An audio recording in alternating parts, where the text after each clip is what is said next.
இந்த மீலாடு நபியில அந்த காலத்துல ரொம்ப விசேஷமா கொண்டாடுவாங்க. 12 நாள் மவுளுது ஓதி 12ஆவது நாள் மேக்கட்டு கட்டி பூ போட்டு ரொம்ப விமர்சையா கொண்டாடி அது பெருநா மாதிரி கொண்டாடுவாங்க. அதெல்லாம் இப்ப இல்லை. அந்த காலத்துல அந்த குரான் இருந்தது, மவுளுது குரான் இருந்தது.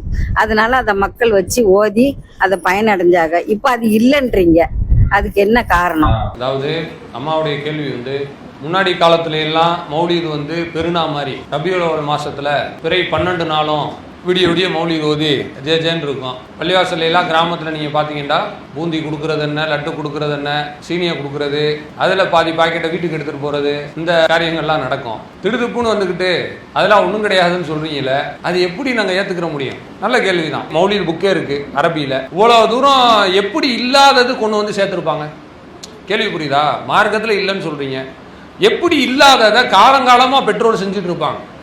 நம்மளோட பெற்றோர்கள்லாம் அறிவாளிகளாக தானே இருந்தாங்க அப்படின்னு கேட்குறாங்க. சரி, இப்போ பழி சென்று புரிவதற்கு ரொம்ப எளிமையாக நான் கேட்குறேன். குரானை நம்ம ஓதுறோம், எல்லாரும் குரான் ஓதுறீங்கல்ல, குரானுக்கு பொருள் தெரியுமா தெரியாதாமா? குல்ஹு அல்லாஹு அஹத், இதுக்கு என்னங்க அர்த்தம்? அல்லாஹ் ஒருவன் என்று நபியே நீங்கள் மக்களுக்கு எடுத்துரைப்பீராக. அல்லாஹு சமத், அல்லாஹ் தேவைகள் அற்ற. அல்ஹம்துலில்லாஹி ரப்பில் ஆலமீன், எல்லா புகழும் அகிலத்தின் இரட்சகனாகி அல்லாஹுக்குரியது. சரி, இது மாதிரி நான் மௌலிதுல ஒரு வரிக்கு அர்த்தம் சொல்லுங்க பார்ப்போம். மௌலிதுல ஏதாவது ஒரு வரிக்கு அரபி சொல்லி அர்த்தம் சொல்லுங்க. தெரியல, அதுதான் மைனஸ் பாயிண்ட். நம்ம எங்க தப்பு செய்யறோம் தெரியுமா?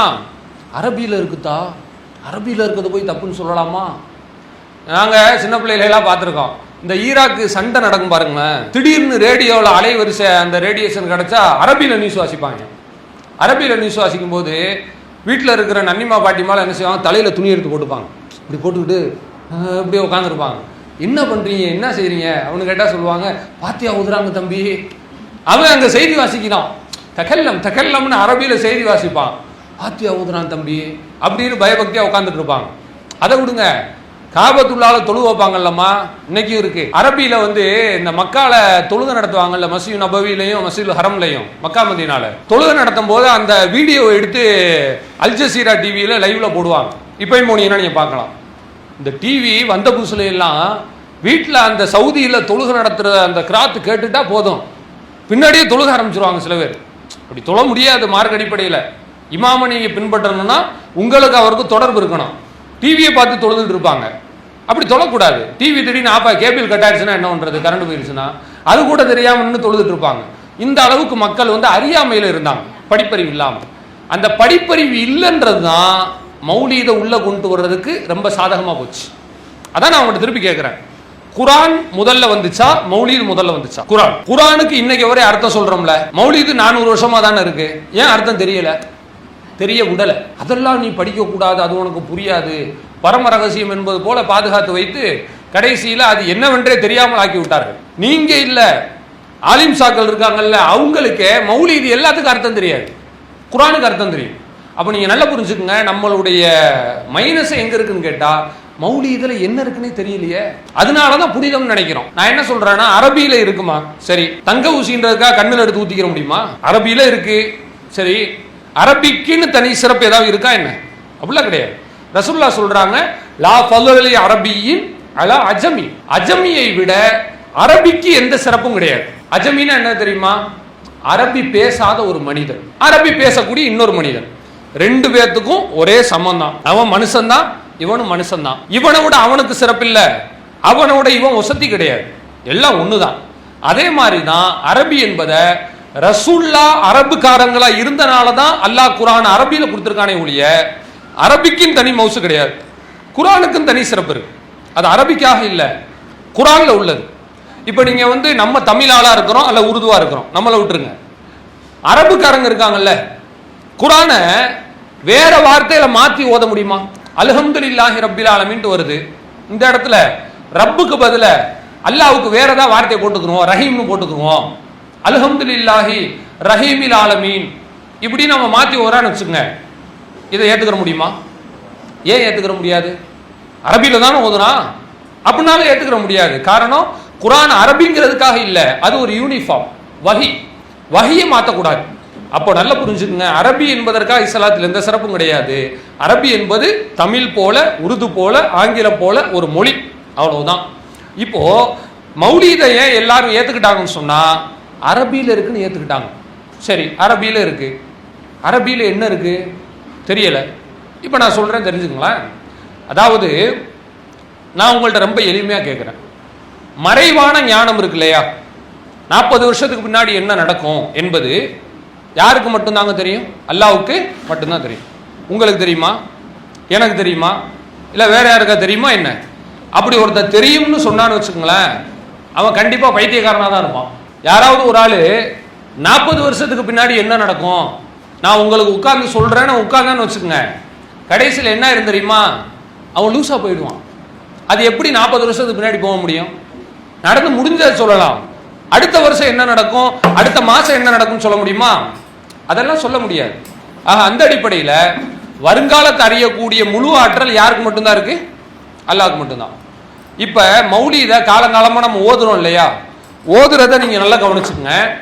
அந்த மௌலீதில் ஒரு வாசகம் வருதுங்க. அப்துல் முத்தலிப் ரசூலுல்லாஹ்வுடைய பாட்டனார், அவர் ரசூலுல்லா சின்ன குழந்தையா பிறந்துட்டாங்க. பிறந்தவொடனே அவங்கள வந்து கை கொடுத்து தூக்குறாராம். மௌலீதில் வர வார்த்தையை நான் உங்கள்கிட்ட சொல்கிறேன். தூக்கிட்டார். தூக்குன உடனே ரசூலுல்லா கைப்பிள்ளையா இருக்கிறாங்க. குழந்தைங்க வந்து யார் தூக்குனாலும் பார்த்து சிரிக்கிற வாஸ்தவம். அந்த மாதிரி ரசூலுல்லாவும் பார்த்து சிரிக்கிறாங்க தாத்தாவை பார்த்து. சிரிச்ச உடனே அப்துல் முத்தலிப் சொல்றாராமா, அந்த நீங்க யார் தெரியுமா? சாதாரண ஆள் கிடையாது.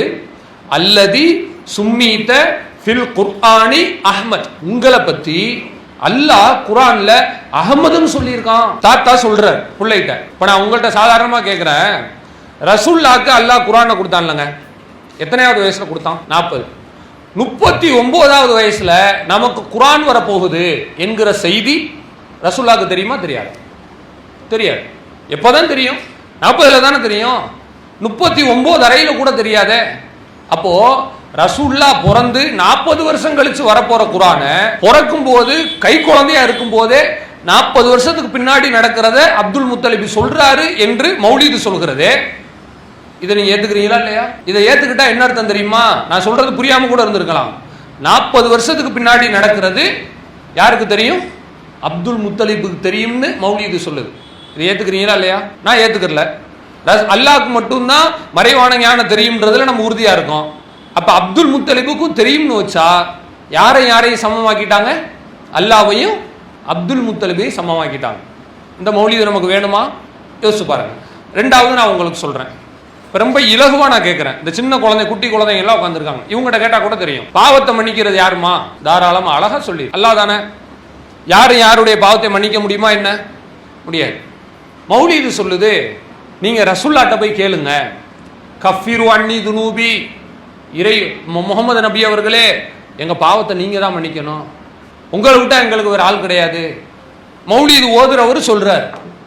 நான் என்ன கேட்கிறேன், ரசூலுல்லாஹ்ட்ட கேட்கக்கூடாது, அல்லாஹ்ட்ட மட்டும்தான் கேட்கணும்ன்றது தெரியுமா தெரியாதா? தெரிஞ்சுக்கிட்டே இப்படி எழுதுறாங்கன்னா இது எப்படி நான் ஏத்துக்கிற முடியும்? யோசிச்சு பாருங்க.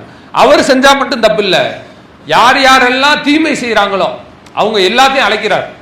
யாமன் தமாதா வஜ்தரம், தீமையில உழன்று கொண்டிருக்கக்கூடிய மனிதனை பாவியே, கிறிஸ்தவர்கள் கூப்பிடுவாங்கல்ல அந்த மாதிரி, பாவியே நீ வா ரசூலுல்லாஹ்ட்ட போய் நீயும் கேளு அப்படிங்கிறாங்க. இது எப்படி ஏத்துக்கிற முடியும்? யோசிச்சு பாருங்க. நம்ம சொல்ல வேணாம் ரசூலுல்லாஹ்ட்ட கேட்க வேணான்னு, ரசூலுல்லாஹ்வே அதான் சொல்றாங்க. அல்லாஹ்வுடைய தூதர் சொல்றாங்க, ஃபக்ஃபிர்லி மக்ஃபிரத்தம் மின் இன்திக், இறைவா உன்னுடைய பாவ மன்னிப்பை குடி இறைவா, வலா யக்ஃபிரு ஸுனூப இல்லா அன்த, உன்னை தவிர பாவத்தை யாராலையும் மன்னிக்க முடியாது. சொல்றது யாருங்க? ரசூலுல்லாஹ். மௌலீது சொல்லுது, இல்ல இல்ல முகமது நபி நீங்கள் மன்னிப்பீங்கன்னு சொல்லுது. இப்ப யார் சொல்றதை ஏத்துக்கிறது? நம்மளாம் பதில் சொல்லணும். எனக்கு புரியல, உண்மையிலே புரியல. அல்லாஹ் சொல்றதை ஏத்துக்கணுமா, ரசூல் சொல்றதை ஏத்துக்கணுமா, மௌலீது சொல்றதை ஏத்துக்கணுமாமா? அல்லாஹ் ரசூல் தானம்மா. நீங்க கரெக்டா சொன்னீங்க, படிப்பறிவு இல்லை, அதான் பிரச்சனை. நம்ம முன்னாடி அரபி தெரியல, அரபியில் இருக்க அர்த்தம் புரியல, அதை எடுத்து சொல்றதுக்கு ஆள் இல்லை என்கிற ஒரு தைரியத்துல தான் இவ்வளவு தூரம் நம்ம ஏமாற்றி கொண்டிருந்தார்கள். இன்னைக்கும் உண்மையில் நான் சொல்லுகிறேன், மௌலீது ஓதக்கூடிய உலமாக்களுக்கு மௌலீது தப்புன்னு அப்பட்டமாக தெரிகிறது. தெரிஞ்சாலும் என்ன பண்றாங்க தெரியுமா? ஜமாத்துல விட மாட்டாங்க. பாய் நான் என்ன பண்றது, ஓதுன்னு சொல்றாங்க, அப்பதான் வேலைக்கு வச்சுக்கிறோன்றாங்க, வேற வழி இல்லை என்று அவர்கள் ஒரு சூழ்நிலை கைதியாகத்தான் இருக்கிறார்களே ஒழிய மார்க்க அடிப்படையில் கூடாது என்பது அவங்களுக்கும் தெரியும். தௌஹீத் ஜமாத் சொல்ற கூட நீங்க ரெண்டாவது வச்சிருங்க. தேவ்பந்து மதரசான்னு ஒன்று இருக்குங்கம்மா, புரியுறக்கா சொல்றேன். தேவ்பந்த் மதரசானா எங்க இருக்குன்னா உத்தரப்பிரதேசத்துல டெல்லியில இருக்கு. டெல்லியில இருக்கிற அந்த மதரசா தேவ்பந்து என்கிற ஊர்ல தாருல் உலூம்னு அந்த மதரசாவுடைய பேர். சுன்னத் ஜமாத்திலேயே தப்லீக் மஸ்லக்கு மிகப்பெரிய மதரசா. எந்த அளவுக்குன்னு சொன்னா நம்ம இந்தியாவில் மட்டும் இல்லை, ஒட்டுமொத்த ஏசியா கண்ட்ரி இருக்குல்ல, அதாவது எங்க சவுதி அரபு நாடுகள் வரைக்கும் கூட இந்த தேவ்பந்தில் வந்து படிச்சுட்டு போவாங்க இந்தியாவில். அந்த மதரசா ஃபத்வா கொடுத்துருக்குறாங்க, இனிமேல் யாரும் மௌலீது ஓதக்கூடாது ஃபத்வா கொடுத்துருக்குறாங்க. ஏன் கொடுக்குறாங்க? அவங்களுக்கு தெரியுது, அவங்க அரபு படித்தவங்க, இதில் எல்லாமே விஷமாக இருக்கிறது. அதாவது மேலே வந்து சாப்பாடு மாதிரி முலாம் பூசி உள்ளுக்க விஷத்தை வச்சு கொடுத்தா எப்படி இருக்கும்? அரபியில் கொடுத்துட்டாங்க. உள்ள இருக்கக்கூடிய கருத்துக்கள் எப்படி இருக்கு? கடுமையான விபரீதம், விவகாரம் பிடித்த கருத்துக்களாக இருக்கிறது. ரசூலுல்லாஹ் போய் பாவத்தை மன்னிக்கின்றாங்க, அப்துல் முத்தலிபுக்கு மறைவான ஞானம் தெரியும்னு சொல்றாங்க, தேவையில்லாத பொய்ப்புரட்டுகளை எழுதி வைத்திருக்கிறார்கள்.